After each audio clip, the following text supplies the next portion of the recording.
You're watching Training Camp with Adam Marburger, exclusively on CBT News.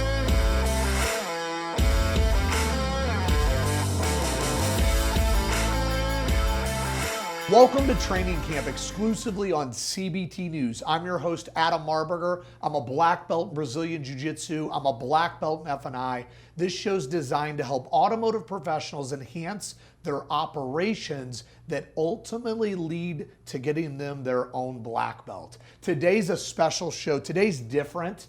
I have a guest here today that's not in retail automotive. He's a high-level entrepreneur. He's my personal coach, the gentleman that gave me my black belt. I've got UFC veteran and the owner of Watson Martial Arts, Kyle Watson, brother. Thanks, buddy. I'm so glad that you're here. Thank you for taking the time Absolutely. to come down to Atlanta in studio. Absolutely. And so, yeah, let's just get right to it. So, I've known you for a very long time. Some people in automotive probably do know you that have watched the UFC, The Ultimate Fighter, but I just want to start at the very baseline here. How the heck did you get into fighting? Like when you were in 5th grade, did you just have a dream of being in the UFC, being a fighter? Tell me kind of that process, and then how did you end up fighting? Yeah, no, I wasn't always younger thinking, oh man, I want to fight and beat people up. It never was like that. Honestly, I've told my story many times, but honestly, I was growing up really small town, just had soccer and baseball, nothing really, and I was average at everything. But I always had this kind of desire, had the spark. I wanted to be good at something. Didn't know what that was, but I was always interested in martial arts. But it was sad because the small town I was in didn't even have martial arts, so I couldn't even do that. But I was always watching the Jean-Claude Van Damme movies, Steven Seagal, kind of daydreaming about being something like that. And then I would watch the UFC, but never had the dream that I wanted to do that. But I wanted to do martial arts. I wanted to do something like that. So I didn't have the opportunity until I went to college because I'm in a big university, a lot of more activities you can be involved in. And I just sought it out and ended up through a couple of sport clubs stumbling across jiu-jitsu. Mm-hmm. And obviously I kind of was aware of what it was just from the UFC. And I was like, oh man, I really like this. And I just stuck with it. And then just a lot of crazy turns with my life and what have you just led me to hey, I want to test this in the ring. And I still never thought I would fight in the UFC or even really make anything out of it. I just really wanted to test myself. I had this drive, I wanted to be something. I wanted to be able to say I was good at something since I felt like I was pretty average at most things. And just kept going and started I was starting to win and started to get a little local notoriety. Yeah. And then just things just kept kind of the snowball kept getting bigger, and eventually some opportunities fell in my lap, and I worked really hard and sacrificed a lot and eventually made it to the UFC. Yeah, and I want to talk about the UFC, but before we do that, I want to talk about the Ultimate Fighter. Sure. So one of my all-time favorite fighters is Georges St-Pierre, and you were honored and privileged to be on his team. He Absolutely. Was your coach. So what was it like? I got a couple questions. So what was it like when you found out you made it into the Ultimate Fighter? So you had to go try out, right? Yeah, so what was the process of getting on the show? It was wild, man. Because I lived in the fighter dorms at the time, and I was teaching full time at Matt Hughes and Robbie Lawler's gym, teaching jiu-jitsu full time. And I asked the guys, hey, can I try out? Well, actually, they approached me and said, would you be willing to try out? And I didn't even think I could because I didn't think they would let me leave my obligations that long. But I fortunately had some great students that that were able to cover for me. And I was like, you know what, I'm going to try out. So I took a guy from Texas and I took a guy from Belgium, overseas Belgium. And we drove to Charlotte and together just took a little road trip. I tried out, had to do a striking portion, a grappling portion, interview with the UFC brass, and then you just go home and you just see and you wait and you're competing with a whole bunch of video interviews as well, because people submit video interviews and everything. So I found out, hey, you made it to the next round. We're going to fly you out to Vegas. You're going to do medicals. You're going to interview with the Spike TV producers back when Spike TV was doing the thing. And this is so nerve-wracking, but went out and did that. And then I just remember the day I'm driving across the river. I'm literally crossing the bridge with a different fighter. He was going to help me with something at my house. And I remember getting the call and they said, you made it. And I'm like, I still remember just clearly getting that call. But you're still not out of the woods because you still have to fight to get in the show or get on the show. So it's after weeding through a few thousand other, people trying to make it on the show, then you have to go, you finally, and you make it through the medicals and the interviews and all this stuff, and you get asked to be on the show. Then it's, it's 28 people, and you don't know who you're going to fight. Some of these guys are studs, you know what I mean? And you just get matched up randomly. And, I fought a pretty tough guy, a guy that actually, had beat Conor McGregor, and, I beat him, got on the show, and, the rest is history. When you made it, like you got through that fight, what was that feeling like? Oh man, it was amazing. I remember so many times I was standing in the cage, because you go to the UFC training center in Vegas, and after the fight, they shuttle you to the house, and you get to see this mansion, because you get to move in. They rent this mansion, and everybody's running to their bedrooms, and there's 14 dudes living in a house, and you're all going to fight each other and live there with alcohol and nothing else. You know what I mean? But I remember several times you go 2 hours in the morning, 2 hours at night to train. And I just remember a couple of times just by myself, went in the cage that we would be fighting in. I just remember looking up and seeing posters of Chuck Liddell, Randy Couture, and just sitting there man, wow. I dreamed about this. I dreamed about this. And just taking it all in, it was just man, it just brings tears to your eyes almost. You know what I mean? It's just amazing. And I was soaking in every bit of it. And it was just, and I was so fortunate to be on GSP's team, because I was just who wouldn't want to be on his team? Yeah. I was looking up to him so much. What an amazing martial artist. So yeah, I was very. What was Matt? So it was Matt Sierra, right? Was it Matt Serra the other one? Who was the other coach? No, it was Josh Koch. Josh Koch. Okay, that's right. My bad. Yeah. Right. So now let's talk about what was it like training under GSP? Yeah. It's most people in the world, most people in all of automotive know who GSP is, Georges St-Pierre. So what was it like? I mean, just being under him and having his tutelage. Absolutely.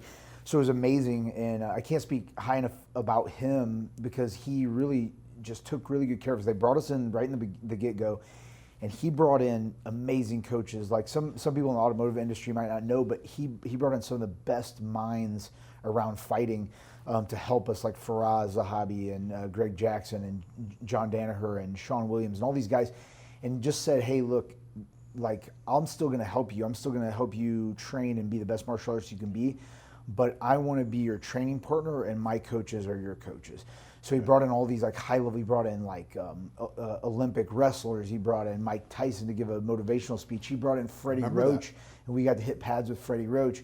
Brought in just all these amazing black belts, and just this 5-time Russian wrestling world champion. Just all these different guys. But anyway, the point is that Georgie realized really quick that he really dawned the white belt mentality, that I can learn from anyone. He's like, I can learn from anyone. I want you guys to have that mentality too. And he said, we're not here to help any one of you win, because eventually you're going to be fighting each other. It's going to be down to one, 2 people and then to 1.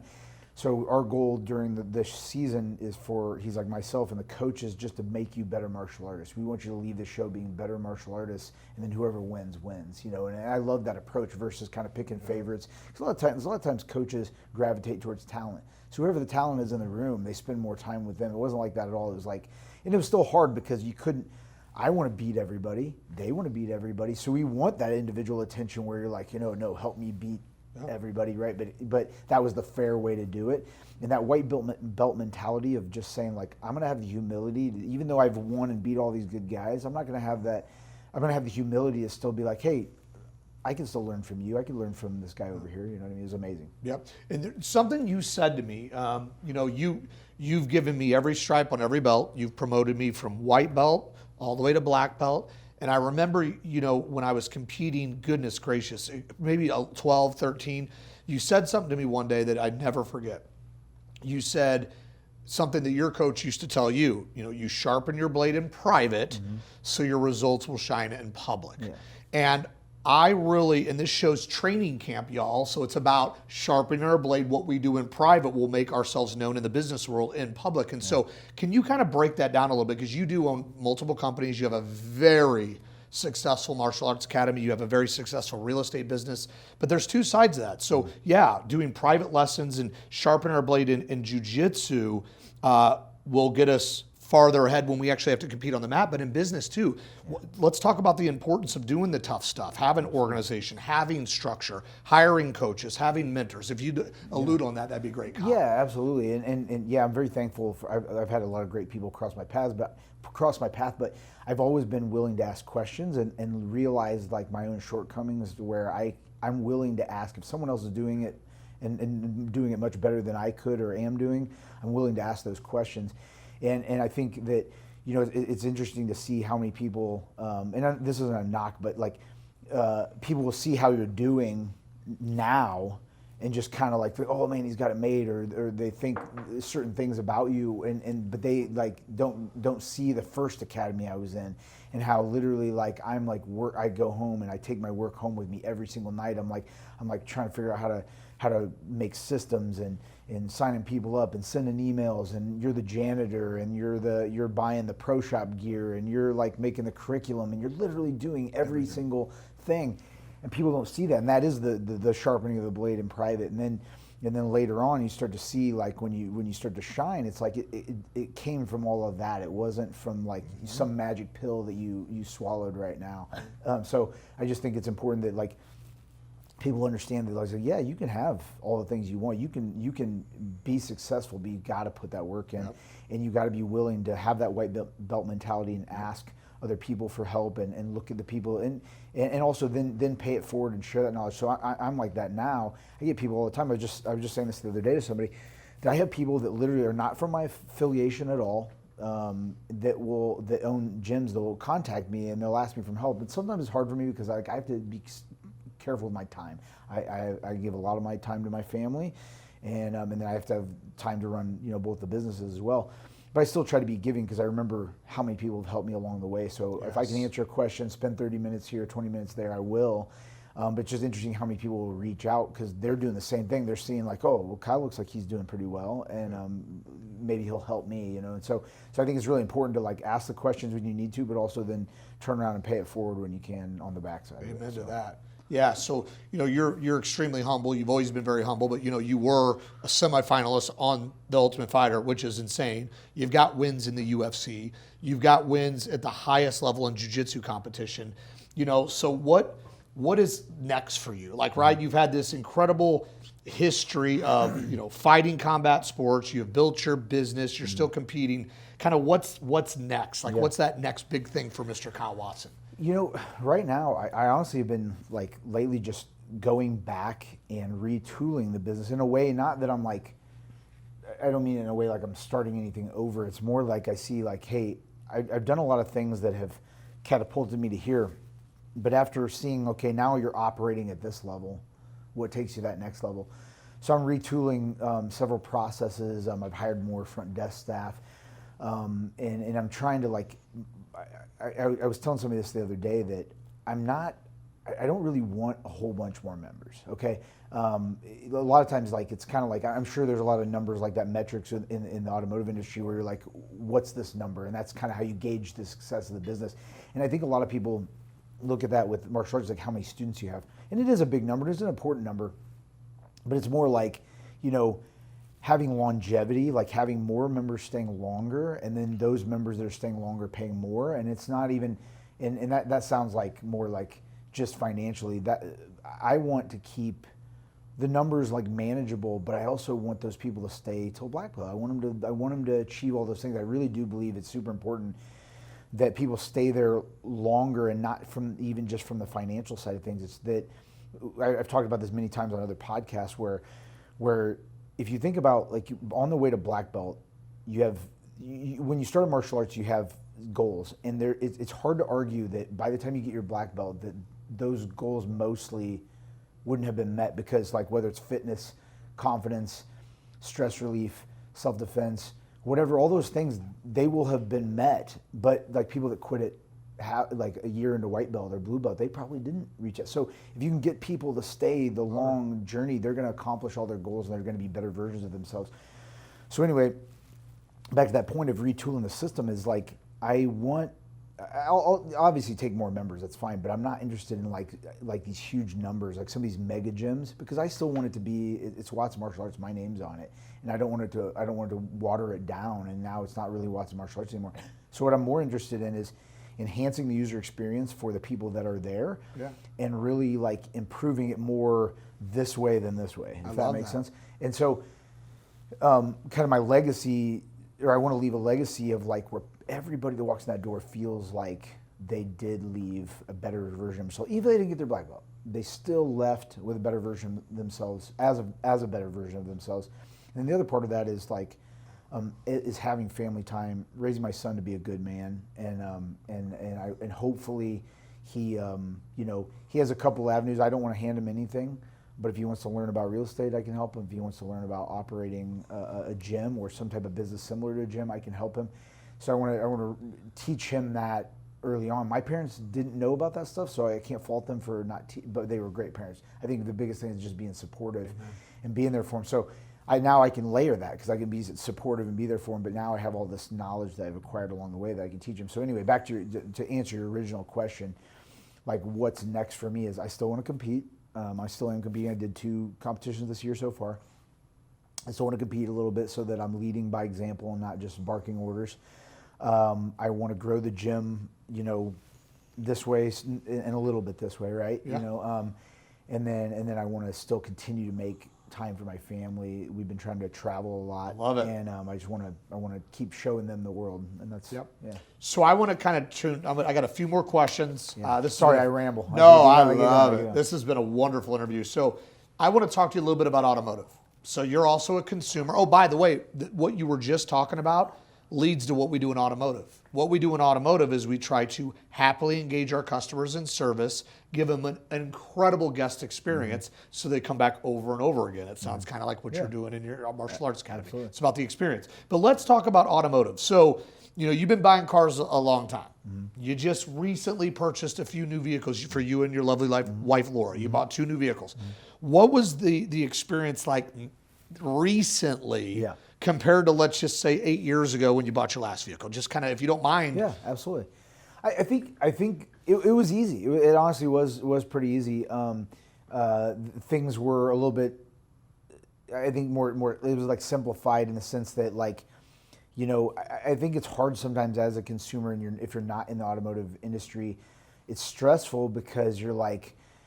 I think you think you don't want to be sold, like you don't want to be like talked into something that maybe you didn't want. I think a lot of people have that fear. They're like, oh, I'm going to have this salesman getting me to buy something or do something you don't want.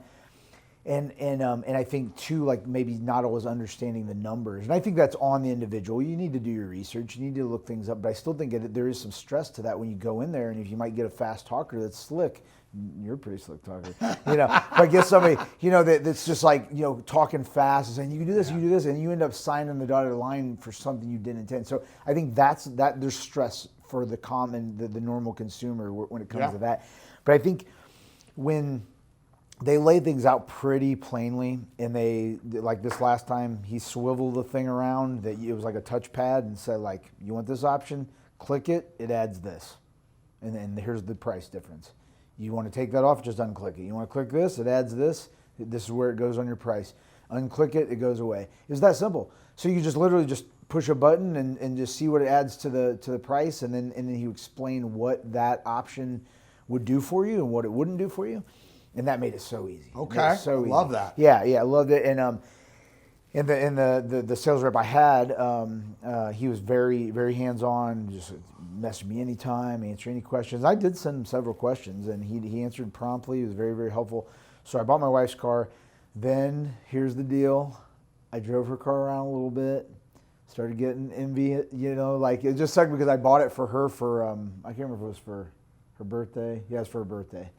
And then I started driving it around. I'm like, man, I wouldn't mind a new car. I started getting envious, and then I started shopping, and I catch myself at night like looking at different cars, like just being like, oh man. And then the nail in the coffin, shouldn't have done it like just called the dealer and said, well, when might you get one in this color? And then it just kind of spiraled from there. So yeah, so I ended up getting 2. Just kind of nerdy. I know we got 2 of the same car, different color. We got a his and hers. Hey, it works. Yeah, it works. Would you say this though?